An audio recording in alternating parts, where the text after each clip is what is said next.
UP Lok Sabha चुनाव में Baspa supremo Mayawati जिस रणनीति के साथ आगे बढ़ रही हैं, उससे इंडिया गठबंधन के साथ ही एनडीए को भी नुकसान हो सकता है। वैसे तो सभी सियासी दल जी जान से जुटे हैं, पर कहीं मायावती की ये चाल एनडीए और इंडिया गठबंधन पर भारी न पड़ जाए।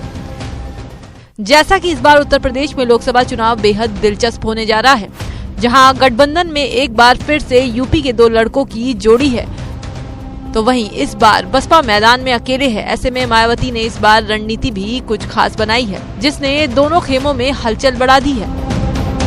बसपा ने भले ही अभी तक अपने उम्मीदवारों की आधिकारिक सूची जारी नहीं की है, लेकिन वो एक एक कर हर सीट पर पार्टी प्रभारी घोषित कर रही है, जो कि बसपा के प्रत्याशी होंगे।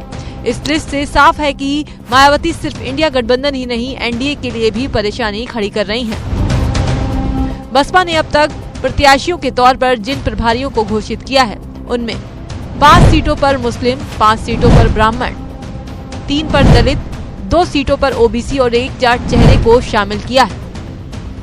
इस लिस्ट पर नजर डालें तो मायावती ने जहां 5 सीटों पर मुस्लिम प्रभारी को टिकट देकर सपा कांग्रेस के वोटरों में सेंध लगाने की कोशिश की है, तो वहीं 5 सीटों पर स्वर्ण प्रत्याशी के जरिए एनडीए की राह में भी रोड़े अटकाए हैं। बसपा सुप्रीमो की इस चाल से सपा और बीजेपी दोनों की मुश्किलें बढ़ सकती हैं। इसका एक उदाहरण 2022 के विधानसभा चुनाव में भी देखने को मिला था, जब मायावती ने ऐसे चेहरों पर दांव चलाया जो कई सीटों पर सपा की हार की वजह बने थे।